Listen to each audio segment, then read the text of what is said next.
जरूरी सूचना है आप सभी स्टूडेंट्स के लिए। स्टडी फॉर सिविल सर्विसेज का Android app Google play store में आ चुका है, उसको प्लीज तुरंत इंस्टॉल कर लीजिए। और अगर आप स्टडी फॉर सिविल सर्विसेज के सिर्फ ऐप से कोई भी कोर्स, कोई भी पीडीएफ परचेज करते हैं तो उसमें अप्लाई कूपन, अगर आप ज्ञान सर जो है आप उसमें अप्लाई करते हैं, ये कूपन कोड है, तो उसमें 20% फीस तुरंत माफ हो जाएगी। मतलब 20% डिस्काउंट तुरंत उसमें लग जाएगा।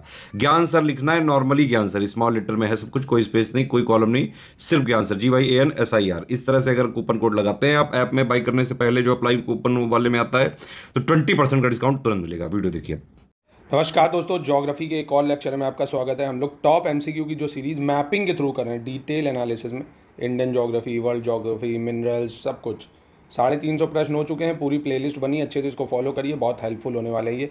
चाहे RO हो इलाहाबाद वाला हाई कोर्ट का, चाहे UPPSC का, चाहे UPP से, सब में ये आपकी हेल्प करेगा। तो अच्छे से इसको देखिएगा। चलिए वीडियो को शुरू करते हैं। आज का लेक्चर है वो शुरू होगा क्वेश्चन 351 से।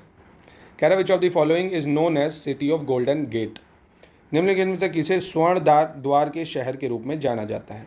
पेरिस, लंदन, एम्स्टर्डम या सैन फ्रांसिस्को। तो बहुत ही आसान है। USA का जो सैन फ्रांसिस्को है, इसको सिटी ऑफ गोल्डन गेट के नाम से जाना जाता है, ठीक है, जो कैलिफोर्निया में है, सैन फ्रांसिस्को। अगला देखते हैं। निम्नलिखित में से किस समुद्र की तट रेखा नहीं है? Which of the following sea does not have a coastline? Black sea, Sargasso sea of Azov या कैस्पियन सी। अभी सबके मैप भी दिखाता हूँ आपको मैं कि इसकी तट रेखा नहीं है। तो देखिए, ब्लैक सी को तो तट रेखा है भैया, ये है ना, यानी रशिया है, टर्की है, बुल्गारिया, रोमेनिया, जॉर्जिया, यूक्रेन, इससे है तट रेखा, ठीक है। वहीं सी ऑफ एजोव देखोगे आप, ये देखो यूरोप है ना, यानी रशिया जो आपको दिख रहा है, और यूरोप में यूक्रेन, इसके बीच में सी ऑफ एजोव पड़ता है, तो इसकी भी तट रेखा है, ठीक है। और ये आपको दिख रहा है कैस्पियन सी है, देखिए, तो रशिया है, कजाकिस्तान है, तुर्कमेनिस्तान है। मतलब इसकी मैं ट्रिक कितनी बार बता चुका हूँ, तारीख, ठीक है। कजाकिस्तान मतलब तुर्कमेनिस्तान, अजरबैजान, रशिया और आपका ईरान और कजाकिस्तान, ठीक है। ये नॉर्थ अटलांटिक ओशन में सारगासो सी, इसकी देखिए कोई तटरेखा नहीं है, ये सारगासो सी है, ठीक है। तो इसकी कोई तटरेखा नहीं होगी। मैप भी देख लिया आपने, कैसा लगे मैप अच्छे से। अब तो मैप मैं इसलिए दिखाता हूँ ताकि इमेज आपके दिमाग में बने, तो क्वेश्चन फीड हो जाए, ठीक है। चलिए आगे बढ़ते हैं। इटली, सिसिली, सार्डिनिया और कॉर्सिको से घिरा सागर कौन सा है? The sea surrounded by Italy, Sicily, Sardinia, Corsica. Adriatic सागर, एजियन सागर, टायरेनियन सागर या लिगुरियन सागर। तो ये देखिए मैप में आपको दिख रहा होगा, ये यहाँ पे एक सेकेंड, ये टायरेनियन सी दिख रहा है, तो Italy, Sicily island, Sardinia island ये इटली का है, कॉर्सिका आइलैंड ये फ्रांस का है, ठीक है। ये टायरेनियन सी में है। और वहीं लिगुआनिया सी की पूछे, लिगुआरियन सी, ये आपका कॉर्सिका और इटली के बीच में है, ठीक है। ये भी याद रखना, कॉर्सिका और इटली के बीच में। और वहीं एड्रियाटिक सी आपको दिखेगा, इटली है, क्रोशिया है, स्लोवेनिया है, ठीक है, और बोसानिया है यहाँ पे, और ये आयनियन सी है, ठीक है। तो इसको याद रखना, मैप को एब्जॉर्ब करो, ये पूछ सकता है आपसे, काफ़ी महत्वपूर्ण है ये। तो इसका सही आंसर हो जाएगा टायरेनियन सी, ठीक है। अगला, निम्नलिखित में से कौन सा अफ्रीकी देश भूमध्य सागर से नहीं लगता है? Which of the following African country does not border with the Mediterranean sea? Morocco, Tunisia, Algeria या चैड। तो बहुत ज़्यादा आसान है। चलिए पहले मैप देखते हैं। देखिए मैप में आपको एक चीज़ दिखाता हूँ मैं पहले, ये आपको दिख रहा होगा, मोरक्को, अल्जीरिया, तुनीशिया, ये सब मेडिटेरेनियन सी से बॉर्डर देखो लगा रहे हैं। ये जो है, ये है चैड आपका, ये है चैड। चैड देखोगे आप, ये एक लैंडलॉक कंट्री है अफ्रीका में, ठीक है। तो ये नहीं करेगा, तो इसका आंसर क्या हो जाएगा? चैड। अगला, निम्नलिखित महासागरीय धाराओं में कौन सी एक प्रशांत महासागर से संबंध नहीं रखती है? Which one of the following ocean current is not associated with the Pacific ocean? Canary current, Kuroshio current, Humboldt current और कैलिफोर्निया करंट। देखिए बेहद आसान है। कैनरी करंट आपको दिखेगा, ये अटलांटिक ओशन में। आपको इसके ओशन के सारे करंट याद करने पड़ेंगे, अब बताएंगे तो एक सेपरेट वीडियो मैं इस पर ला दूंगा। कैनरी करंट नॉर्थ अटलांटिक में चलता है, ठीक है। बाकी जितने भी हैं ये सब पैसिफिक ओशन में चलते हैं, तो ये याद रखना, कैनरी करंट अटलांटिक ओशन का करंट है।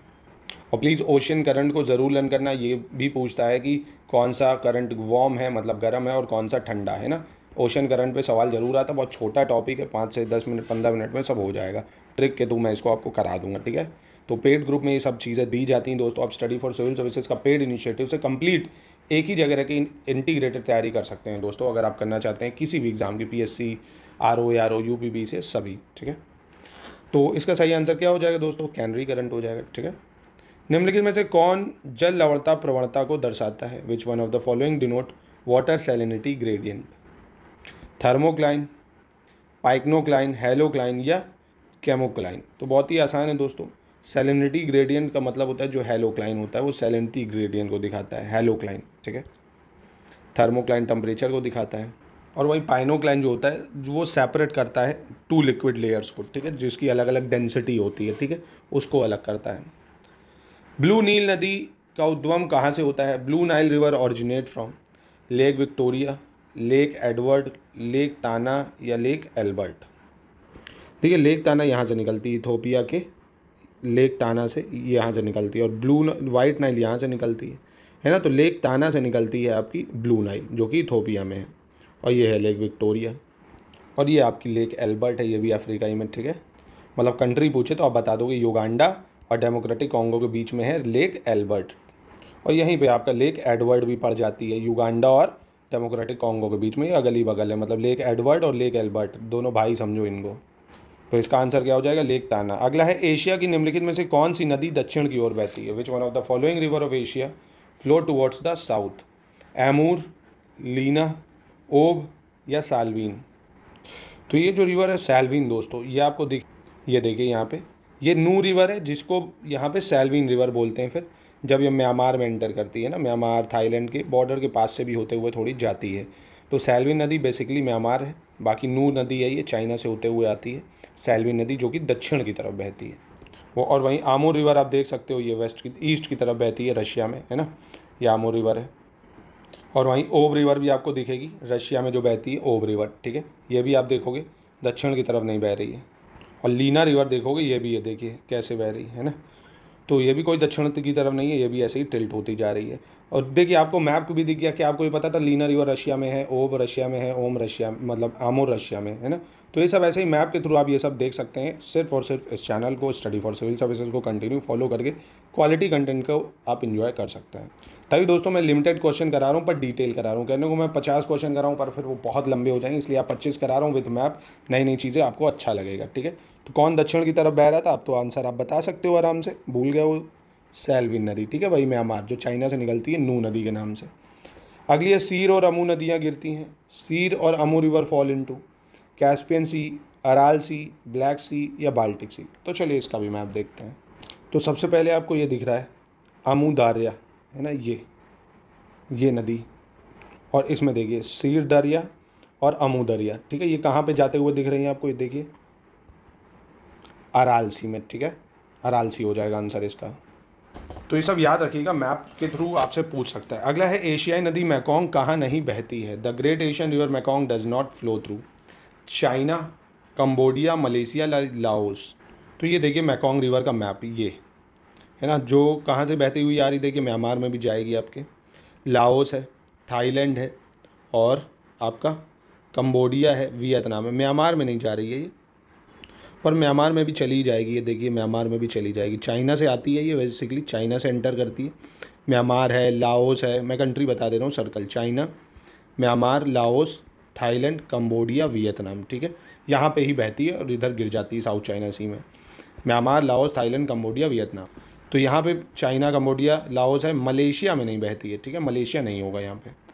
अगला कौन सा ग्रेट लेक्स का भाग नहीं है? Which one is not a part of great lakes?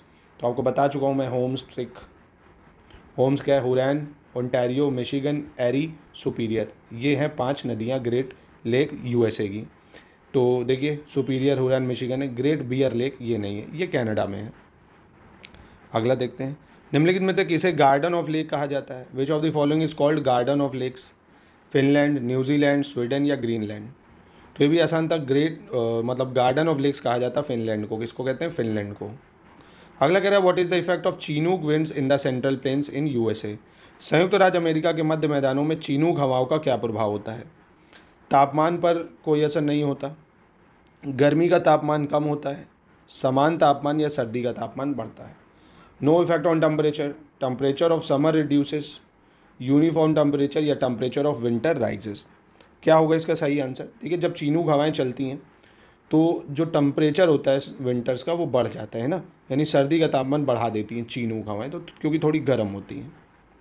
अगला प्रश्न 364 देख लेते हैं। किसी भी अफ्रीकी देश में चाय बागान नहीं है। There are no tea plantation in any African country because the tea plants need fertile soil with high humus.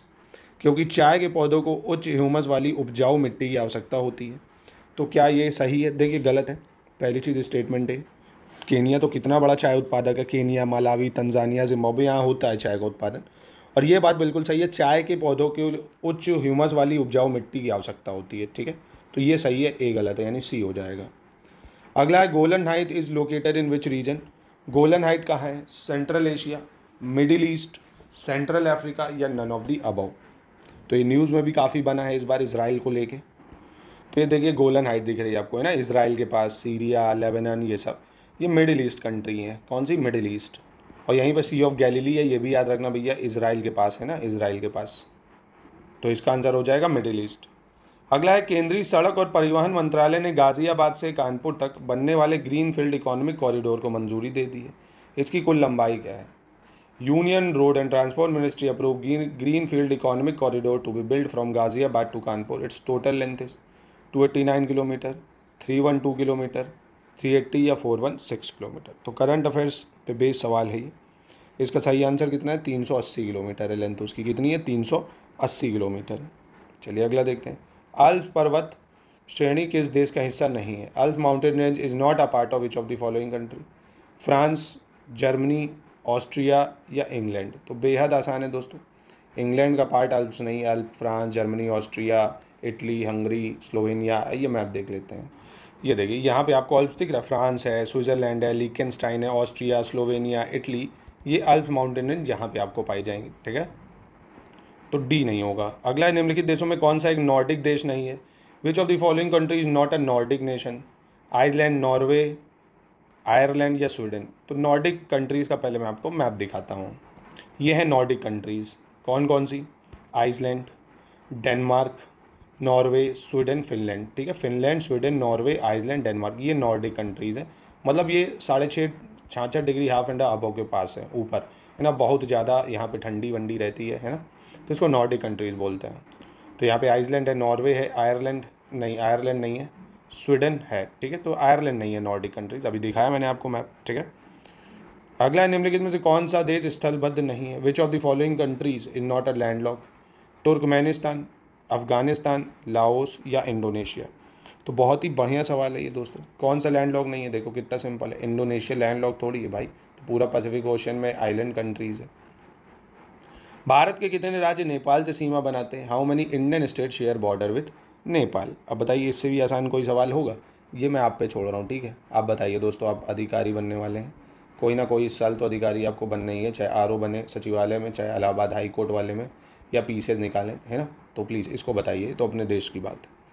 काला पर्वत निम्नलिखित में से किस देश में स्थित है? In which of the following countries Black Mountain located? Bhutan, Nepal, Bangladesh या श्रीलंका।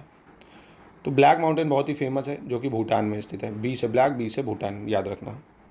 अगला प्रश्न देखते हैं। भारत का कौन सा राज्य बांग्लादेश से 3 ओर से घिरा हुआ है?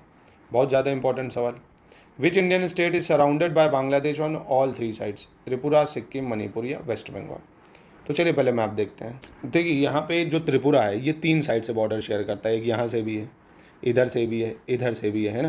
तो 3 तरफ से घिरा हुआ आपको दिखेगा, 3 तरफ से। देखिए सिर्फ ये वाला हिस्सा इधर है, बाकी पूरा ये बांग्लादेश से त्रिपुरा घिरा हुआ है सबसे ज़्यादा। ठीक है, तो त्रिपुरा हो जाएगा, क्योंकि एक्सेप्शन है पूरे बांग्लादेश के बॉर्डरों में, तो ये आपसे पूछ सकता है, त्रिपुरा आंसर होगा। हिमालय से निकलने वाली सभी नदियाँ 12मासी होती हैं, और हिमालय की नदियों का स्रोत हिमनदों में स्थित है।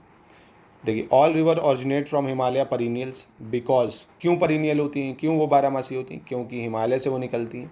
तो बिल्कुल ये इसका रीज़न है, इसलिए ये भी सही है, ये भी सही है, और ये इसका सही कारण है, यानी बी हो जाएगा इसका आंसर। ठीक है, उत्तर भारत में उप हिमालयी क्षेत्र के समतल मैदानों को क्या कहा जाता है? The flat plains along the sub Himalayan region in north India are called.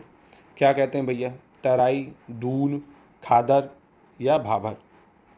क्या कहा जाता है? तो इसको भाभर चीज़ कहा जाती है। फ्लैट प्लेन जो होता है उप हिमालय, यानी सब हिमालयन रीजन में जो ऐसे बड़े बड़े पत्थरी इलाके होते हैं, नहीं, ऋषिकेश में देखा होगा नदियों पर बड़े बड़े बाउल्डर्स, पत्थर पड़े होते हैं, सब हिमालयन रीजन है वो, तो उसको भाभर कहते हैं। ठीक है, क्या कहते हैं? भाभर कहते हैं। ठीक है, जहाँ मिट्टी आ जाएगी फिर खादर बन जाएगा वो। चलिए आज का अंतिम प्रश्न देखते हैं। निम्नलिखित में से कौन सा समूह पूर्व से पश्चिम की ओर पर्वत चोटियों का सही क्रम है? Which of the following group is the correct sequence of mountain peak from east to west, ठीक है। Everest, Kanchenjunga, Dhaulagiri, Annapurna. Kanchenjunga, Dhaulagiri, Annapurna, Everest. Kanchenjunga, Everest, Annapurna, Dhaulagiri. Everest, Kanchenjunga, Annapurna, Dhaulagiri. देखिए एक इसका स्क्रीनशॉट ले लीजिए, या जो भी इस तरह के प्रश्न आते हैं तो आपको ये थोड़ा लॉजिक पता होना चाहिए। देखो यहाँ से शुरू होता है जैसे कंचनजंगा, ठीक है, सिक्किम का कंचनजंगा, फिर मकालू है, लोहत्से है, एवरेस्ट है, ऐसे चलेगा। कंचनजंगा, फिर आपका मकालू, लोहत्से, एवरेस्ट, छोयू माउंटेन है, ठीक है, अन्नपूर्णा है, धौलागिरी है। तो अन्नपूर्णा पहले मिलेगा, धौलागिरी बाद में। फिर इधर ऐसे ही नंदा देवी है, कामेट है, ओम त्रिशूल वाला जो है, और फिर माउंट K2 है। तो ये एक सीक्वेंस आपको याद करना पड़ेगा। यानी सही क्या हुआ, कंचनजंगा, फिर एवरेस्ट, अन्नपूर्णा, धौलागिरी, ठीक है। कंचनजंगा, एवरेस्ट, अन्नपूर्णा, धौलागिरी, ये सही हो जाएगा, ठीक है। ये इसको आपको याद रखना पड़ेगा एक सीरीज़। ये माउंटेन, दो चीज़ें ज़रूर अभी आज ही कर लेना। एक ये माउंटेन की जो क्रोनोलॉजी होती है मैप में, ज़रूर बार बार उसको देखो, विजुलाइज हो जाएगी आपको। और प्लस दूसरा, ओशन करंट ज़रूर मैप को देख डालो, चार्ट डालो कि कौन सा ओशन करंट कहाँ बह रहा है, कैसा है, ठीक है। चलिए मिलते हैं नेक्स्ट वीडियो में। बाकी कंप्लीट ये सब चाहते हैं तो डिटेल में प्रिपरेशन हमारे साथ जुड़ के स्ट्रैटेजिक वे में पूरी प्लानिंग के साथ आप कर सकते हैं। हर चीज़ आपको दी जाएगी, कुछ भी आपको नहीं करना पड़ेगा एक्स्ट्रा। जितना बोला जाए उतना पढ़ेंगे तो आप आराम से कट ऑफ क्लियर कर सकते हैं।